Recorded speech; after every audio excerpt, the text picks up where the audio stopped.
Brothers వివాహాలు మరియు పండుగ వేడుకలకు సరికొత్త డిజైన్స్ తో అద్భుతమైన కలెక్షన్. రాజకీయాలకు సంబంధించి 50% క్యాప్ అనేది అసలు ఎక్కడా వివరించలేదు అనేది రాజ్యాంగం ఏం చెప్పింది సార్? ఎడ్యుకేషన్ కావచ్చు, ఎంప్లాయ్మెంట్, పాలిటిక్స్ ఇది ప్రాబ్లం లోకల్ బాడీ ఎలక్షన్ కాదు కవిత గారు. ప్రాబ్లం రాబోతుంది ఎడ్యుకేషన్ అండ్ ఎంప్లాయ్మెంట్. అక్కడ దీని ఇంపాక్ట్ ఉంటుంది. అక్కడ సుప్రీం వీళ్ళు ఎలక్షన్ ఎట్లా నడిపించాలని చెప్పి రాత్రికి రాత్రి జియో ఇష్యూ చేస్తారు. అది ఎలక్షన్ గెలవడానికి ఉన్న స్ట్రాటజీ, ఓట్ల కోసం ఉన్న స్ట్రాటజీ. కానీ అదే బీసీలో అడగాల్సింది ఏంటంటే, హైకోర్టు మొన్న ఇచ్చిన ఒక interim order, not final order, judgment కాదు. ఇంటరమ్ ఆర్డర్ ఏం చెప్పారంటే, రేవంత్ రెడ్డి గారి ప్రాబ్లం ఏంటంటే ఇప్పుడేమంటున్నారు, నేను సుప్రీంకోర్టుకి వెళ్తాను. సుప్రీంకోర్టు ఒకటే క్వశ్చన్ అడుగుతారు అభిషేక్ మను సింఘవి దగ్గర. రేవంత్ రెడ్డి క్యాబినెట్ తీసుకున్నారు కవిత గారు. అదే ఆర్గ్యూయింగ్ ఇస్తాం. ఎంతమంది బీసీలు ఉన్నారు మీ క్యాబినెట్లో? 62% మినిస్టర్స్ని మీరు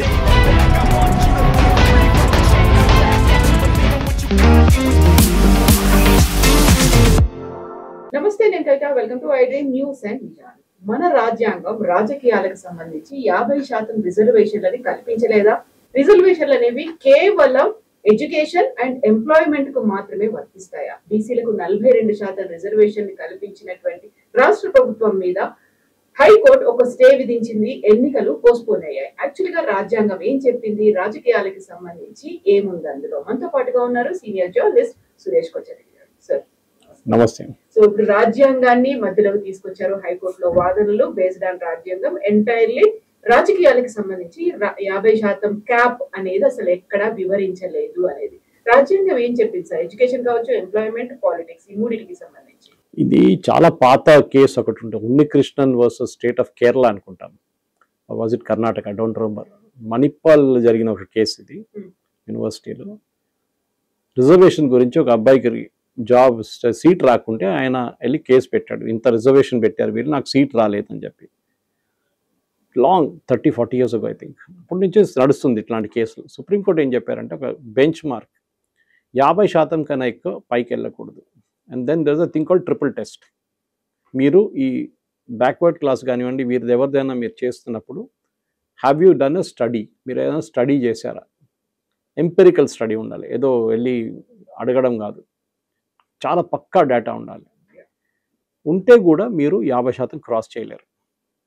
ఇప్పుడు జరిగిన ప్రాబ్లం ఎక్కడంటే, ఫస్ట్ వీళ్ళందరూ కలిసి సుప్రీంకోర్టుకి కొంతమంది వెళ్ళి పిటిషన్ ఫైల్ చేశారు మన దగ్గర. ఇట్లా రేవంత్ రెడ్డి 42% రిజర్వేషన్ ఇచ్చి దాంతో మొత్తం కలిపి 62-63% అయిపోతుంది, రిజర్వేషన్ ఇవ్వబోతున్నారు, ఎస్సీ ఎస్టీ అన్నీ కలిపి, మాకేం మిగలదు అని చెప్పి కొంతమంది సుప్రీంకోర్టుకి వెళ్ళారు. సుప్రీంకోర్టు ఏమన్నారంటే, మీరు హైకోర్టుకి వెళ్ళండి, ఆల్రెడీ ఒక కేసు నడుస్తుంది కదా అక్కడ అని చెప్పి హైకోర్టు పంపించారట. హైకోర్టు మొన్న ఇచ్చిన ఒక interim order, not a final order, judgment కాదు అది. ఇంటరమ్ ఆర్డర్ ఏం చెప్పారంటే, స్టేట్ గవర్నమెంట్ చెప్పారు, ఇప్పటికీ మేము 6 weeks we are staying this GO. ఒక జియో ఇష్యూ చేశారు వీళ్ళు, జియోని స్టే చేస్తున్నాం. దాంట్లో 2 కాంపోనెంట్స్ ఉన్నాయి. ఒకటి, గవర్నర్ ఇంకా సంతకం పెట్టలేదు దీంట్లో. గవర్నర్ ఇంకా సంతకం పెట్టలేదు. వీళ్ళు అసెంబ్లీ పాస్ చేసిన రెజల్యూషన్ గవర్నర్ సంతకం పెట్టలేదు. వీళ్ళు ఆర్గ్యూ చేశారంటే, తమిళనాడు జడ్జ్మెంట్లో మనందరికీ తెలుసు, తమిళనాడు జడ్జ్మెంట్లో గవర్నర్ సైన్ చేయలేదు, రాష్ట్రపతి నిర్ణయం తీసుకోకపోతే 3 నెలల లోపల చేయకపోతే it is considered as past. కానీ ఆ జడ్జ్మెంట్ చాలా చాలా డేంజరస్. ఎందుకంటే కాన్స్టిట్యూషన్లో ఎక్కడ అట్లాంటి ప్రొవిజన్ లేదు. దానికోసం ప్రెసిడెంట్ ఒక రెఫరెన్స్ అడిగారు మొన్న, ఇది మీరు నాకు ఆర్డర్ ఇస్తున్నారా అని అడిగారు. So president's reference still under consideration. ఇప్పుడు ఏమైపోయిందంటే, రేవంత్ రెడ్డి గారు గవర్నమెంట్ అభిషేక్ మను సింఘవి ఇలాంటి పెద్దోళ్ళని పెట్టి ఇక్కడ ఆర్గ్యూ చేశారు. హైకోర్టు అడిగిన ప్రశ్నలకి బేసిక్లీ స్టడీ చేశాం. హైకోర్టు అనుకుంటే 2 మెయిన్ పాయింట్స్ అడిగారు. మీరు 42% అంటున్నారు బీసీల రిజర్వేషన్, అక్రాస్ ద బోర్డ్ ఇచ్చేస్తున్నారు. హైదరాబాద్లో ఎక్కడైనా అన్నీ 42%. మీకు హైదరాబాద్లో 42% బీసీస్ ఉన్నారా? ఇంకో చోట్ల మీకు 62 ఉండొచ్చు, లేకుంటే 50 ఉండొచ్చు, లేకుంటే 70 ఉండొచ్చు. మీరు ప్రపోర్షనేట్ రిజర్వేషన్ ఇవ్వాలి, కాకుండా అక్రాస్ ద బోర్డ్ ఇవ్వలేరు. సో ఎక్కడ పాపులేషన్ ఇప్పుడు మనం కొన్ని కాన్స్టిట్యున్సీ ఎస్సీ రిజర్వ్ కాన్స్టిట్యూన్సీ ఉంటుంది, ఎస్టీ రిజర్వ్, ఆదిలాబాద్ వైపు అంతా ఎస్టీ రిజర్వ్ ఉంటుంది చాలా మటుకు. అంటే అక్కడ నుంచి ఎస్టీ క్యాండిడేట్స్ పోటీ చేయొచ్చు. So it is like a reservation. కానీ చాలా తక్కువ, మన దగ్గర 60, ఇక్కడ వీళ్ళు చెప్పినట్టు 70% అంతా లేదు.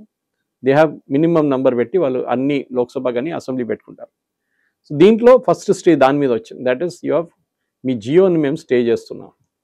ప్రాబ్లం ఎక్కడ వచ్చిందంటే వీళ్ళు ఎలక్షన్ ఎట్లా నన్ను నడిపించాలని చెప్పి రాత్రికి రాత్రి జియో ఇష్యూ చేయించారు. ఆ జియో స్టే చేశారు. 2 జియోలు ఉన్నది. ఇంకోటి ఏంటంటే తమిళనాడు జడ్జ్మెంట్లో సంతకం పెట్టకపోతే కూడా అది లా అయిపోయిందని చెప్పి మాకు కూడా అదే సేమ్ వర్తిస్తుందని చెప్పి వీళ్ళు ఆర్గ్యూ చేశారు. వీళ్ళు మర్చిపోయారు ఏంటంటే, even I found it very surprising, హైకోర్టులో అది ఆర్గ్యూ చేయలేదు ఎవరు. కేరళ గవర్నమెంటు దాని తర్వాత ఒక వారం తర్వాత, I think it was KK Venugopal was arguing in the supreme court for Kerala government. మాకు తమిళనాడు గవర్నమెంట్ జడ్జ్మెంట్ మీరు ఇచ్చారు కదా, మాకు కూడా అదే ఉంది. మా ప్రాబ్లం ఆరిఫ్ మొహమ్మద్ ఖాన్ నుంచి ఇప్పుడున్న ఆశ్రేకర్ గారి దాకా సంతకం పెట్టట్లేదు. 6 నెలలు సంవత్సరం పాత బిల్స్ పడి ఉన్నాయి, కొన్ని ప్రెసిడెంట్ దగ్గరికి వెళ్ళినాయి, మాది కూడా అన్ని పాస్ అయిపోయిందని చెప్పేసి ఏంటంటే సుప్రీం కోర్ట్ సెడ్ నో. అది ఇక్కడ ఆర్గ్యూ చేయలేదు. I'm surprised. Supreme court said no, that was restricted only to Tamil Nadu. ఆ పర్టికులర్ కేసులో జరిగింది అది. మేము అక్రాస్ ద బోర్డ్ ఇవ్వలేదు, చెప్పాము there has to be 3 month deadline, లేకుంటే some deadline has to be there అని చెప్పారు. మీరు కంటిన్యూస్గా మీరు ఆపెట్టలేరు బిల్స్ని, మొత్తం అడ్మినిస్ట్రేషన్ ఆగిపోతుంది, స్టేట్ గవర్నమెంట్ ఆగిపోతారు, వాళ్ళు ఏం చేయలేరు మీరు సంతకం పెట్టకపోతే. సో ఒక డెడ్ లైన్ ఇచ్చారు. కానీ ఇప్పుడు ఆ deadline is under question presidential రెఫరెన్స్లో. యాక్చువల్లీ మోదీ గవర్నమెంట్ దీన్ని ఛాలెంజ్ చేయాలంటే అది ఎందుకు ఛాలెంజ్ చేయాలి నాకు కూడా అర్థం కాలేదు. అంటే either review petition or a bigger bench. ఎందుకంటే ఒక రాష్ట్రపతిను, ఒక గవర్నర్ని, ఒక supreme court cannot give order. Justice Pardiwala కానీ ఎవరైనా చేయొచ్చు అది. They cannot give order to a governor saying you have to sign it. ఎందుకంటే దీంట్లో 2 ఉంటాయి. ఒకసారి అసెంబ్లీ పాస్ చేసిన రెజల్యూషన్ సైన్ చేయకపోతే the governor can send it back to the assembly, ఇది నేను సంతకం పెట్టను అని చెప్పి. వాళ్ళు ఇంకోసారి పని చేస్తే governor has to sign it. అదొక పాత రూల్ ఉంది మన దగ్గర. కానీ అది ఒకవైపు, ఏది మన రాజ్యాంగం మీరు అడిగారు కదా, సంతకం పెట్టకపోతే కూడా ఇట్ ఈస్ కన్సిడర్డ్ ఎ లా అని చెప్పారు. మీరు ఇష్యూ చేశారు ఆ జియో, ఒక జియో నోటిఫికేషన్ ఇష్యూ చేసేసారు, జియో ఇచ్చేసారు, ఆ జియోని స్టే చేశారు. రెండవది ఈ ఎలక్షన్ నోటిఫికేషన్ కూడా ఇష్యూ చేసేసారు రాత్రికి రాత్రి. ఎందుకంటే ఎట్లానే జడ్జ్మెంట్ వచ్చే ముందు ఒకసారి అనౌన్స్ చేసేస్తే సుప్రీంకోర్టు పాత రూలింగ్స్ ఉన్నాయి, ఒకసారి ఎలక్షన్ ప్రాసెస్ స్టార్ట్ అయితే దాన్ని ఎవరు స్టే చేయరు అని. కానీ చేశారు. ఎలక్షన్ స్టే చేయకుండా వీళ్ళు చేశారంటే ఫస్ట్ 50% స్టే చేసేసారు. ఫస్ట్ ఇది 42% నుంచి పెరిగి అబోవ్ 50% వెళ్ళిందని చెప్పి అది నెక్స్ట్ డే వచ్చింది ఆ జడ్జ్మెంట్ డీటెయిల్స్. ఫస్ట్ డే ఇక్కడ అన్ని టెలివిజన్ ఛానల్స్ డిబేట్ చేసుకున్నప్పుడు ఆ 50% గురించి ఎవరు మాట్లాడలేదు. బహుశా మీకు కూడా నేను ఆ రోజు రాత్రి మెసేజ్ పెట్టాను. 50% గురించి ఎవరు మాట్లాడలేదు, which is surprising because that was the base argument that supreme court పెట్టిన 50% రిజర్వేషన్స్లో ఒక లిమిట్, మ్యాక్సిమం లిమిట్ 50%. అది ఎన్నోసార్లు రిపీట్ చేశారు సుప్రీంకోర్టు, మా దగ్గర రాకండి. వీళ్ళేమంటున్నారంటే పాత సిస్టమ్ జయలలిత టైంలో ఇప్పుడు ఒక 9th షెడ్యూల్లో తమిళనాడు రిజర్వేషన్ 69, 67 చేశారు. అప్పుడున్న గవర్నమెంట్ మీద ప్రెషర్ పెట్టి చేపించుకున్నారు. 9th షెడ్యూల్ అంటే లీగల్ ఛాలెంజ్ ఉండదు దానికి. కానీ అదే ఆ జడ్జ్మెంట్ కూడా ఇస్ ఆల్సో అండర్ ఛాలెంజ్. ఒక 2 సంవత్సరాలు 3 సంవత్సరాలు ముందు ఛాలెంజ్ చేశారు. అది ఇంకా ఉంది, సుప్రీంకోర్టు పడింది, ఇంకా డిసైడ్ చేయలేదు వాళ్ళు. మన సుప్రీంకోర్టు కదా, ఇంకొక 30 సంవత్సరాలు తీసుకుంటారు దాన్ని డిసైడ్ చేయడానికి. ఇప్పుడు ఇక్కడ రేవంత్ రెడ్డి గారి ప్రాబ్లం ఏంటంటే ఇప్పుడు ఏమంటున్నారు, మేము సుప్రీంకోర్టుకి వెళ్తా అంటున్నాం. సుప్రీంకోర్టు ఒకటే క్వశ్చన్ అడుగుతారు అభిషేక్ మను సింఘ్వి దగ్గర. కేసు హైకోర్టులో ఉంది కదా, హైకోర్టు ఏమన్నారు, 6 వారాలకి వాయిదా పడుతుంది, 4 వారాల లోపల మీరు డీటెయిల్డ్గా మీ అఫిడవిట్ ఫైల్ చేయండి. 2 weeks డి given to the opposite party to file their counter affidavit. 6 weeks తర్వాత రండి. అప్పుడు సుప్రీంకోర్టుకి వెళ్తే కూడా సుప్రీంకోర్టు అదే అంటారు, మీకు ఇంత జల్ది ఎందుకు, why are you running like this, ఇన్ని రోజులు మీరు లోకల్ బాడీ ఎలక్షన్ కండక్ట్ చేయలేదు, సడన్గా ఇప్పుడు లేసారా మీరు, ఎందుకంటే మీకు రిజర్వేషన్ ఇచ్చి ఎలక్షన్ కలవాలని ట్రై చేస్తున్నారు మీరు, it will not be allowed, go back to high court అంటారు. అండ్ హైకోర్టు వచ్చిన తర్వాత హైకోర్టు మళ్ళీ అదే అడుగుతారు. మూడవది కవిత గారు, బహుశా మీ ఇంటికి వచ్చారో లేదో తెలియదు, మా ఇంటికి అయితే ఎవరు రాలేదు సర్వేకి, ఎవ్వరు రాలేదు. That means the survey was not done properly. వీరంటారు రాహుల్ గాంధీ అప్రిషియేట్ చేశారు, ఇట్లనే సర్వేలు చేయాలని చెప్పేసి. ఫస్ట్ ఫ్లా ఏంటంటే ఆ సర్వేలో ఒకరింటికి వచ్చి మీరు బీసీనా అని అడిగితే ఎస్, ఏ బీసీలో ఏ కేటగిరీ అంటే అది కేటగిరీ చెప్తారు మీరు, మీ దగ్గర ప్రూఫ్ అడగరు, మీరు చెప్పింది నిజం అని చెప్పుకొని వెళ్ళిపోతారు. అది ఎట్లా అండి, అది నేను అబద్ధం చెప్తే ఏమైపోతుంది, 1,00,000 మంది కలిసి అబద్ధం చెప్తే ఏమైపోతుంది, డాక్యుమెంటేషన్ అడగాలండి, డాక్యుమెంటేషన్ అడగలేదు. డాక్యుమెంటేషన్ ఉంది గవర్నమెంట్ దగ్గర, ఎవరి దగ్గర వెళ్ళి మీరు సర్వే చేయక్కర్లేదు. మీ దగ్గర ఆల్రెడీ ఎంపెరికల్ డేటా పడింది మీ దగ్గర. ఎట్లా? ఎంప్లాయ్మెంట్ కానివ్వండి, బర్త్ సర్టిఫికేట్ కానివ్వండి, మిగతా సోర్సెస్ నుంచి స్కూల్ సర్టిఫికేట్స్లో ఉంటుంది. ఎక్కడైనా మీరు అన్నీ కలెక్ట్ చేసుకుంటే మీకు ఒక డేటా వచ్చేస్తుంది. ఇంతమంది శాతం మంది బీసీలు ఉన్నారు, దాంట్లో ఇంతమంది ఇంత బి కేటగరైజేషన్లో ఉంటారు. అది కాకుండా ప్రాబ్లం ఎక్కడ? ఆంధ్రాలో ఉన్న బీసీలు ఇక్కడ బీసీలు కాదు, ఆంధ్రాలో ఉన్న ఓబీసీలు ఇక్కడ కాదు, ఇక్కడ ఉన్న ఓబీసీలు ఆంధ్రాలో ఓబీసీలు. అది ఇంకో ప్రాబ్లం ఉంది. అది అక్రాస్ ద కంట్రీ ఉంది. బంజారా కమ్యూనిటీ ఎక్కడ కొంతమంది ఎస్టీ ఉంటారు, కొంతమంది లేదంటారు అక్కడ. ఇట్లాంటి ప్రాబ్లమ్స్లోనే ఈ particular Revanth Reddy government election గెలవడానికి local body election high court deadline పెట్టారు, మాకు ఇన్ని రోజుల లోపల ఖతం చేసేయాలి ఎలక్షన్ అని చెప్పి చేస్తున్న దానికి మీరు ఎలక్షన్ నడిపించుకోండి. నేను అదే మళ్ళీ ఆర్గ్యూ చేస్తున్నాను. మీరు ఇప్పుడున్న రిజర్వేషన్ సిస్టమ్ ప్రకారం అంటే 27 అంత ఉంది ఇప్పుడు బీసీలకి. మీరు 27 ఇవ్వకండి, 42% బీసీలకు మీరు టికెట్ ఇవ్వండి. అంటే పార్టీలో లోకల్ బాడీ ఎలక్షన్లో you have to give 62% reservation. SC, ST, OBC అందరూ కలిపి ఇవ్వండి. ఇవ్వరు. బిల్లు సైన్ అయితేనే మేము ఇస్తా అంటాం. అట్లా ఏం చెప్పలేదు కదా ఎక్కడ. మీ పార్టీ వైపు నుంచి ఇవ్వచ్చు, మీరు బీజేపీ కూడా ఇవ్వచ్చు, కాంగ్రెస్ వాళ్ళు కూడా ఇవ్వచ్చు. అయిపోతుంది కదా, ప్రాబ్లం సార్ట్అవుట్ అయిపోతుంది కదా. మీరు మళ్ళీ లా లేదు, ఛాలెంజ్ లేదు, ఏం లేదు. కానీ మీరు చేయరు. ఎందుకంటే మీకు క్రెడిట్ తీసుకోవాలి, చూడండి మేము చేసాం మీకోసం అని చెప్పి. ఇది ప్రాబ్లం లోకల్ బాడీ ఎలక్షన్ కాదు కవిత గారు, ఇది ప్రాబ్లం రాబోతుంది ఎడ్యుకేషన్ అండ్ ఎంప్లాయ్మెంట్ సెక్టర్. అక్కడ దీని ఇంపాక్ట్ ఉంటుంది. అక్కడే సుప్రీంకోర్టు ఆపడేస్తారు. No, very clear, triple test is failed, it has also failed in the చాలా. దానికోసం కర్ణాటక సర్వే చూడండి. కర్ణాటక సిద్ధరామయ్య గారు ఉన్నప్పుడు 10 సంవత్సరాల ముందు ఆల్మోస్ట్ 100 కోట్లు ఖర్చు పెట్టి సర్వే చేయించారు. అది ఒక ఆయన సంతకం పెట్టలేని చెప్పి పక్కన పెట్టేశారు దాన్ని. సిద్ధరామయ్య గారు తిరిగి వచ్చినప్పుడు రాగానే నేను 3 వారాల్లో I will release the report అన్నారు. రాహుల్ గాంధీ గారు చెప్పారు, మేము రిలీజే చేయలేదు. 6 నెలలు రిలీజ్ చేయలేదు.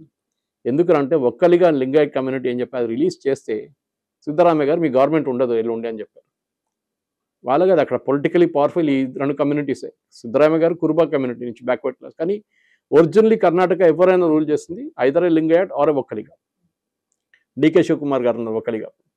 సో ఆయన్ని తీసుకురావాలని ఆ కమ్యూనిటీ వాళ్ళు ట్రై చేస్తున్నారు. నేను బసవ కళ్యాణ్ వెళ్ళాను, నేను అక్కడ I saw the Lingayat power there in Karnataka. Bidar మన దగ్గర చాలా దగ్గర ఇక్కడ నుంచి. That is the place where lord saint Basaveshwara was. కానీ అక్కడి నుంచి ఆయన రిలీజియన్ని ఫామ్ చేశారు. పవర్ఫుల్ కమ్యూనిటీస్ని డిక్టేట్ చేయడం ఇక్కడ కూడా అంతే. మన దగ్గర రెడ్ హోల్ అంటారు, మనం రెడ్ హోల్ పోటీ చేశారు. రేవంత్ రెడ్డి క్యాబినెట్ తీసుకోండి కవిత గారు. Other day was arguing with somebody. ఎంతమంది బీసీలు ఉన్నారు మీరు చెప్తున్నారు కదా, 62% బీసీలు, ఎస్సీ, ఎస్టీలు. మీ క్యాబినెట్లో 62% మినిస్టర్స్ని మీరు బీసీలు కానీ, ఓబీసీలు కానీ, ఎస్సీ కానీ, ఎస్టీ కానీ ఇవ్వండి. మైనారిటీస్ 62% ఇస్తారా? ఇవ్వరు. ఇప్పుడున్న ఎగ్జిస్టింగ్ క్యాబినెట్లో ఎంతమంది ఉన్నారు ఆ కమ్యూనిటీస్ నుంచి? చాలా తక్కువ. You're not walking your talk. మీరు ఒక జియో మీద కట్టుబడి ఉన్నారు. మీరు ఆ జియో ఉంటే లేదు, పోతే ఏమైంది? లోకల్ బాడీ ఎలక్షన్ కాదు కదా, మీ మినిస్టర్షిప్లు ఇవ్వండి. రేపే మీకు అందరు మినిస్టర్ దగ్గర రాజీనామా చేయమని చెప్పండి. ఎల్లుండో వారం టైం తీసుకొని హైకమాండ్ దగ్గర సబ్మిట్ చేసి లిస్టు, మేము 62% ఎస్సీ, ఎస్టీ, బీసీలకు ఇవ్వబోతున్నాం క్యాబినెట్లో. రేపు లోకల్ బాడీ ఎలక్షన్లో కూడా మేము రిజర్వేషన్ లేకుండా కానీ మేము 62% వీళ్ళకి ఇవ్వబోతున్నాం చెప్పండి. అది చెప్పరు. సో ఈ లీగల్ ఛాలెంజ్ అనేది ఒక ఎక్స్క్యూజ్గా తీసుకున్నారు. ఇప్పుడు actual Revanth Reddy must be thanking his stars. ఎందుకంటే దీంట్లో గిట్ట అది రాకపోతే మళ్ళీ రేపు ఏదైనా ప్రాబ్లం అయితే ఆయన ఎలక్షన్ ఓడిపోవడం ఖాయం. లోకల్ బాడీ ఎలక్షన్ అట్లా కూడా చాలా మటుకు లోకల్ లెవెల్లో ఆడుకుంటారు వాళ్ళు. ఎంపీటీసీలు, జెడ్పీటీసీలు, అది లోకల్ పవర్ ఉంటుంది. వాళ్ళు డబ్బులు ఎంత ఖర్చు పెడతారు. మన దగ్గర ఒక ఎంపీటీసీ, జెడ్పీటీసీ ఎలక్షన్ ఒక ఏం చెప్తారు, గుజరాత్ లేకుంటే కేరళలో ఒక ఎమ్మెల్యే ఎలక్షన్కి వాడుకున్న డబ్బులు ఉంటుంది. దానికన్నా ఎక్కువ ఎంపీ ఎలక్షన్కి వాడుకున్న డబ్బులు ఇక్కడ ఒక జెడ్పీటీసీకి వాడుకుంటారు. ములుగు బైపోల్లో మనం చూసాం ఎంత ఖర్చు పెట్టారు డబ్బులు అని చెప్పేసి. సో ఓవరాల్ చూస్తే ఐ థింక్ స్టేటస్ కోలో ఉంది. ఇప్పుడు రేవంత్ రెడ్డి గారు సుప్రీంకోర్టుకి పోతే కూడా ఏం జరగదు. ఇంకొక 50 కోట్లు ఖర్చు చేయాల్సి వస్తుంది. ఎందుకంటే అభిషేక్ మను సింఘ్వి నిలబడి కూర్చున్న దాకా రోజుకి 2 కోట్లు తీసుకుంటారు. సో ఆబ్వియస్లీ ఒక 3 రోజులు ఆర్గ్యూ చేస్తే ఆయనకి 6 కోట్ల నుంచి 8 కోట్లు వస్తుంది. అదే డబ్బులు ప్రజల డబ్బులు, అది తీసుకొని సింఘ్వి గారికి ఇస్తున్నారు మీరు. This will not get sorted out. బహుశా 6 వీక్స్ తర్వాత హైకోర్టు హియరింగ్లో చూడాలి వాళ్ళు ఏం చెప్తారని. అక్కడి నుంచి if there is a solution 50%లో ఆగిపోతే 50%లోనే ఎలక్షన్ చేపియాల్సి వస్తుంది. అది రేవంత్ రెడ్డి చేయరు. సో ఇప్పుడు రాజ్యాంగంలో 50% క్యాప్ అనేది ఉందంటారా? లేదు, రాజ్యాంగంలో లేదు. చేయలేదు అనుకున్నా.